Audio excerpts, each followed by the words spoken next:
I, 25, female, wanted to do something special with my first big paycheck. Not just for myself, but for my parents. Lily, 55, female, and William, 58, male. I thought it would be a great way to show how much I appreciated everything they had done for me. You know, parent things like raising me and helping me out when they could. We did not have the best relationship, and things have always been a little rocky in terms of how they treated my sister Jenny, 30, female, compared to me. But I thought this would be a good chance for us to spend some quality time together. So I surprised them with flight tickets to Maui. I thought it was worth it, even though it was not cheap. I was excited about the idea of the three of us relaxing in Hawaii, bonding, and possibly finally getting on the same page about a lot of things. And growing up, we never took vacations because my dad was always working, so it seemed like the perfect gift for them. However, when I handed them the tickets, they did not react as I expected. Instead of feeling excited about going on vacation together, they brushed me off. They said the trip was nice and all, but they felt my sister needed it more than I did. My sister, who has always been the golden child, could probably use the break. They claimed she was going through a lot and deserved some time away to relax. It did not matter that I was trying to make this something memorable for us and that I was the one who had put in a lot of effort to get here. Nope. They thought my sister deserved the vacation more than I did, and that was it. It hurt, but it was not entirely unexpected. My parents have always prioritized her. As a child, I was told that she did everything perfectly, and for my parents, I was just the extra child, the reliable one. They thought I did not need any extra attention because I had everything under control. Whatever I did, her problems would always overshadow my accomplishments. I got used to it, but it still hurt when they said they would rather take her on the trip I paid for. So I decided to let them go. I did not make a fuss, because what was the point? I had spent my entire life trying to gain their approval, to be seen. I was not going to beg for it anymore. They packed and left with my sister to go to Maui while I stayed at home and got back to my work, taking care of my duties as usual while they looked after her. At first, I tried not to dwell on it too much. It's not like I expected things to change just because I bought the tickets, but seeing pictures of them having a good time in Maui on social media still felt awful. My sister, who never seems to have it together, was once again rewarded while I was back here working. They posted about how much fun they were having lounging by the pool and exploring the island as if it were the ideal family vacation. I suppose it was, just without me. But a few days into their trip, I received a call in the middle of the night. My mom called, sounding panicked. My sister had gotten herself in trouble yet again. She had been out partying, of course, and things had gotten out of control. From what I could tell, she got involved with the wrong crowd, drank too much, and ended up in jail. This was not the first time that it happened. She had a way of getting herself into these situations, but my parents were always able to brush it aside and fix it before it became a major issue. This time, however, they needed my help. They wanted me to pay her bail. I wish I could say that I was surprised, but I was not. This was yet another instance of the same old pattern. My sister makes a mistake, and my parents rush to help her. They were calling me now, not to see how I was doing or to say they were sorry for not including me on the trip, but simply because they needed money. Once more, they needed me to clean up the mess she had made. It was frustrating. I was the one who had worked hard, saved money, tried to do something nice for our family, and now they were calling me to sort out my sister's mistake. They had taken her on the trip I paid for because she deserved it more, and now she had ruined their dream vacation by getting arrested, and somehow It was my responsibility to make things right. I was just frustrated and confused. Part of me wanted to help, to return to my old role as the responsible one who could be relied on when things went wrong. But another part of me had already been exhausted and done. I was tired and frustrated of being the backup plan, the one they called when my sister's life inevitably went wrong. I was tired of always having to fix things and wasting my energy on her while she got away with everything and never even looked back once. So I made my decision. I was not going to pay her bail. I was not going to save the day this time. They had made their decision to take her on the trip instead of me. They could handle the consequences of their decision. It was not my responsibility to keep bailing her out. But I was done playing that role. I was not going to let them guilt me into paying her way out of trouble, especially after everything that had happened. They had chosen her over me yet again. And now they were asking me to save her yet again, and I was over it. I'm not sure how they handled the situation after that. I did not ask and they did not tell me. They probably figured out how to get her out, exactly like they always do, but for once, it was not my problem. I did not feel bad saying no either. In fact, I experienced a strange sense of relief, as if a weight had been lifted from my shoulders, as if I was finally free from the responsibility my parents imposed on me when I was a kid. It was the first time in a long time that I had stood up for myself, drew a line, and said that I was done. It is not that I was not concerned about my family, I was, but I had spent far too much of my life prioritizing their needs over mine, sacrificing my own well-being to keep the peace and be the good one. What did it get me? Not much. They still treated me as a secondary person, as if I were less important than my sister, and she is my older sister. She should have been the one taking care of me, but instead, I was the one always cleaning up her mess all the time. Looking back, I'm not sure I made the right decision. I did not pay her bail. I drew a line, and I finally stood up for myself after years of being ignored. But there is still a part of me that feels guilty, as if I should have helped just to keep the family together and played my part. Maybe I was too harsh, or maybe this was what was supposed to happen all along. I'm not sure if my parents or sister will ever understand why I did what I did, or if it will only make things worse between us. But now I cannot help but wonder. AITA for refusing to bail out my sister after my parents ditched me for her on the vacation I paid for? Update 1. Hello guys. So my parents returned from their trip to Maui last month. Things between my family and me became even more complicated after the trip. I stayed at home, concentrating on work and attempting to distract myself from the whole situation. The first few days after their return was awkward. I was expecting a call or message from my parents or sister, but all I got was radio silence. It was weird, to be honest. Normally they would contact me to tell me about their trip and how much fun they had, but now, nothing.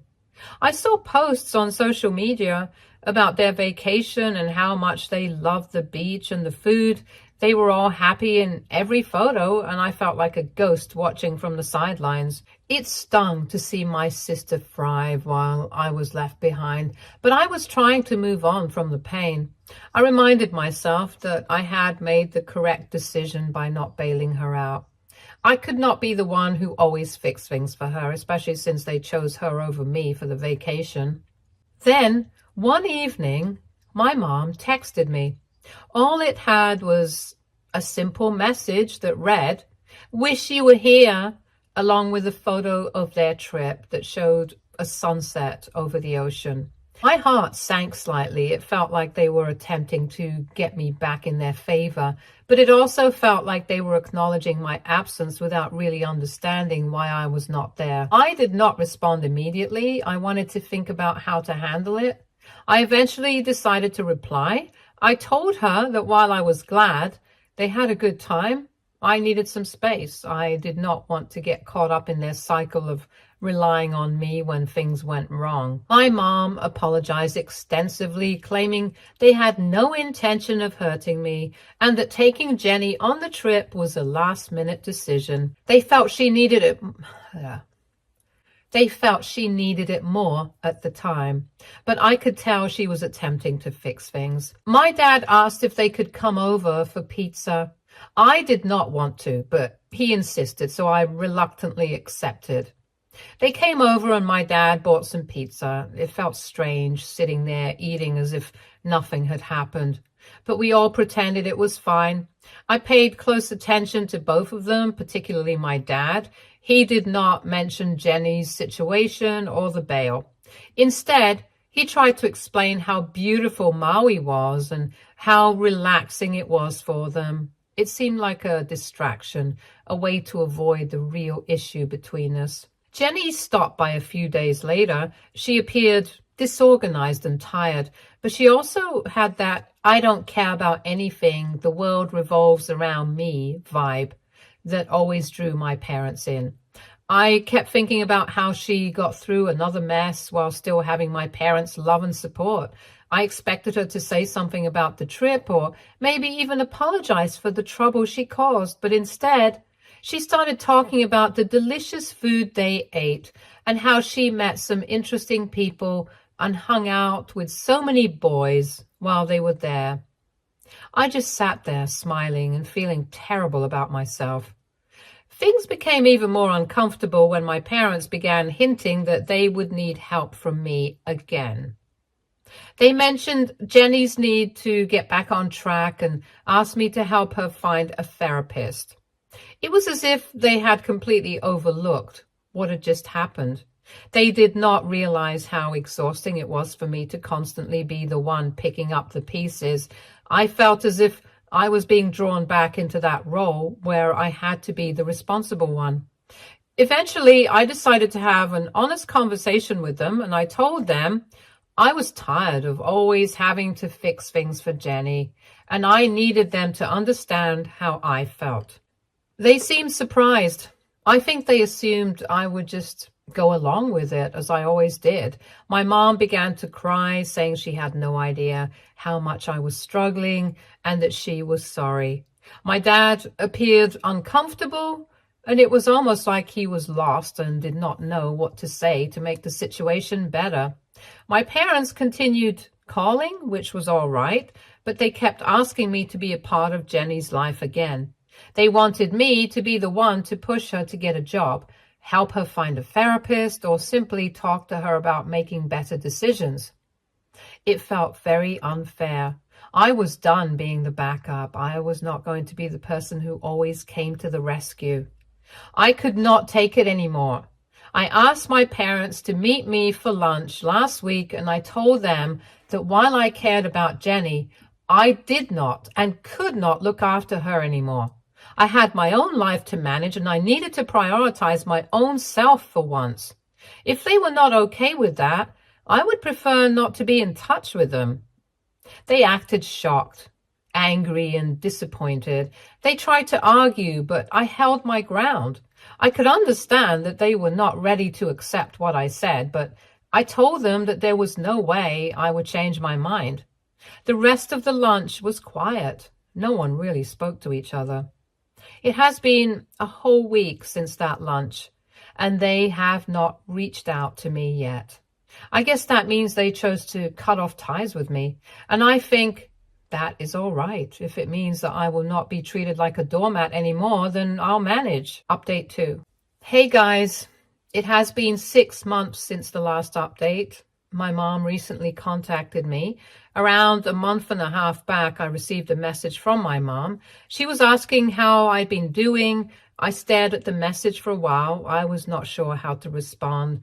Part of me wanted to ignore it, to maintain the boundary I had set, but another part of me wondered if this was her way of reaching out, of attempting to make amends. So I responded, keeping it brief and neutral, something like, "I'm fine, just busy with work. She did not mention anything else. She did not mention Jenny even once. I figured maybe she really wanted to talk to me. It still felt a little weird though. After that, everything was quiet for a few days. I figured that was it. But then my dad called. I almost did not answer because I was worried it would be another attempt to drag me back into the same pattern. I answered, though, because I was curious and I wanted to know what he wanted to say. He did not directly mention Jenny, which surprised me.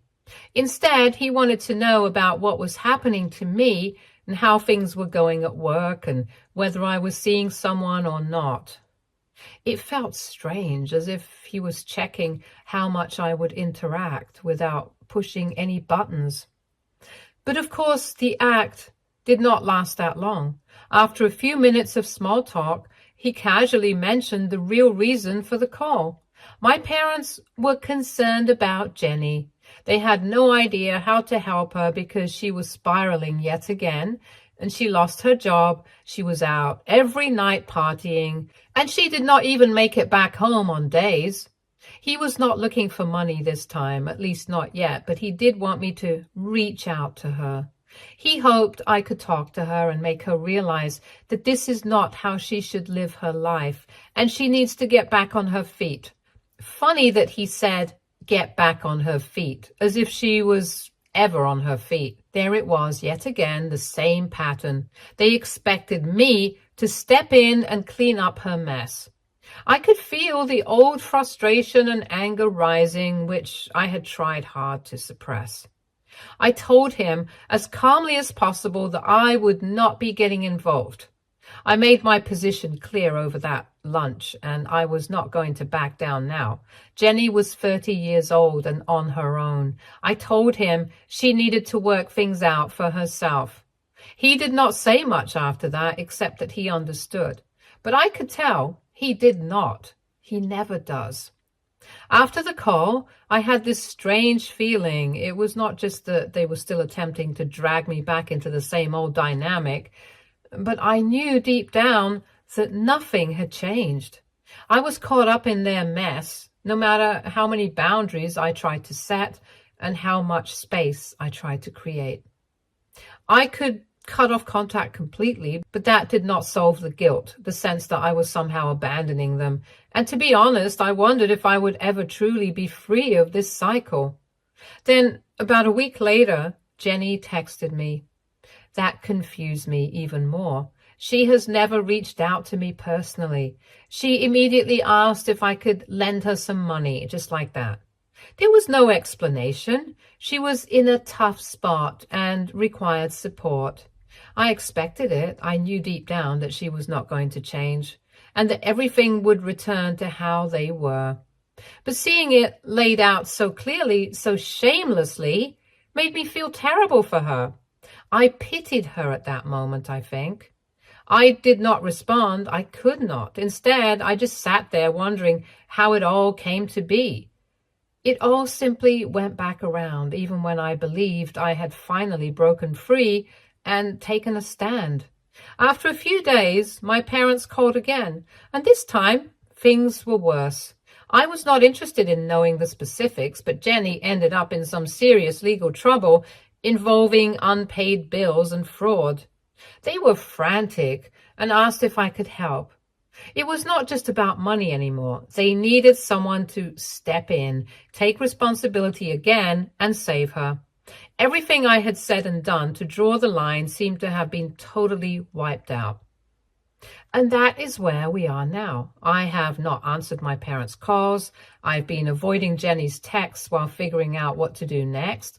Part of me wishes to cut them off entirely, but another part of me, the one that has been conditioned to take care of everything, is still attached to them. I really need some opinions. If anyone reading this has any advice to share, it would be helpful. Update 3. Hey guys, the last update was a few weeks ago and it has been a roller coaster ride. I thought I would post an update because I honestly do not know how to process everything that has happened in the last few weeks. Just when I thought things could not get any more complicated, life came along and proved me wrong. So after ignoring Jenny's texts and my parents' phone calls, I was in this weird uncertainty. I knew they would not just ignore it, but I could not bring myself to respond. The entire situation felt like quicksand. Every time I thought I had climbed out, something drew me back in. However, I experienced an unusual sense of calm. For a few days, I was not dealing with their drama. I was not cleaning up Jenny's mess. It was almost as if I was free, but I knew deep down that it would not last. Several days after my last post, I received a call from an unknown number. I usually ignore them, but something told me I should respond to this one. It turned out to be one of Jenny's friends. Well, friend might be a bit of a stretch, more like someone she parties with. She called to inform me that Jenny was in trouble again. Apparently she had gotten involved with some shady characters and things had quickly gone wrong. I will not go into detail because honestly, I'm still trying to make sense of it all myself. But let me just say it was not your typical she needs help scenario. Initially, I thought that this was not my problem. I stated unequivocally that I would not get involved, but as the conversation went on, I felt that familiar pull of responsibility creeping in. The friend was vague about what had happened, but she insisted Jenny was in danger and needed help. I felt conflicted. On the one hand, I did not want to be sucked back into Jenny's chaos, but what if she was truly in trouble this time? And what would happen if I did not make an effort to help? It is as if no matter how much space I try to create, that constant guilt never goes away. I told the friend I would think about it and we hung up. Then, unexpectedly, my dad called again, and this time I responded. I'm not sure why. Maybe I simply wanted to know how bad things had gotten. He was panicking and speaking quickly, and I could barely keep up. Jenny was apparently arrested again. She was in major legal trouble now that something about unpaid debts and fraud had caught up with her. They were obviously hoping that I could help, but they did not have the money to bail her out. I did not know what to say. My immediate reaction was no, and it is not my problem. But that guilt, that feeling of being the one who should step in and fix everything, started to nag at me again. My dad sounded desperate, and for a moment I almost gave in. I almost said I would help, but I did not. I told him I could not do it, that I had already made my position clear and was not going back on it. He did not argue very much, which surprised me. He simply sighed and said that they did not know what to do anymore. I felt numb after that phone call. It felt like I was carrying a massive weight on my shoulders that would not go away no matter what I did. I tried to concentrate on work and my own life, but everything seemed off. I could not shake the feeling that something bad was about to happen, and I was correct. A week later, a lawyer called me. I was on my parents' contact list for Jenny's legal matters. I did not even know about it. The lawyer wanted to speak with me about options for helping her. Jenny apparently had built up quite a bit of debt and was being sued for fraud by a few people. I have no idea how she got into such trouble, but I was not surprised. What surprised me was that my parents had legally forced me into it without my knowledge. I felt betrayed, but also trapped. I already told them I was not going to get involved, but now I am being forced to. The lawyer explained that because I was listed as a contact, I might be responsible for helping her in resolving issues, especially if she could not represent herself. How has it made it this far, and why was I always the one they went to, even though I had made it clear I wanted out? I informed the lawyer that I needed time to think. That is the current situation. Since then, I have not spoken to my parents. I feel stuck. I keep asking myself, what if this time is different? What if she is in serious trouble and I'm just sitting here doing nothing? However, I have been down this road before. I do not know what to do. I'm trapped in an endless cycle of guilt, frustration, and responsibility, and I do not know how to break free. It is as if No matter how many times I say I'm finished, I am never truly done. Something always draws me back in, whether it is my parents, Jenny, or my own sense of obligation. I'm still trying to figure everything out. Update 4. Hello, everyone. I figured it was time for another update. A lot has happened since my last update, and I finally have some answers.